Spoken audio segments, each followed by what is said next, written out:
Pemirsa makin ring baga akademik kampus sampun ngawit ngemolihang program vaksinasi.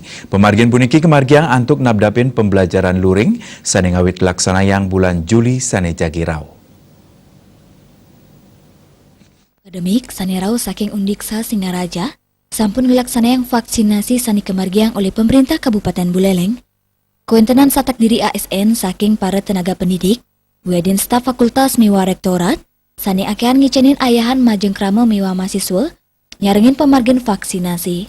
Rektor Undiksa Inyoman Jampel Maosang, tio saking dosen miwa staf ring fakultas, vaksinasi ring wewidangan Undiksa taler ketujuan majeng dosen-dosen sani sampun lingsir.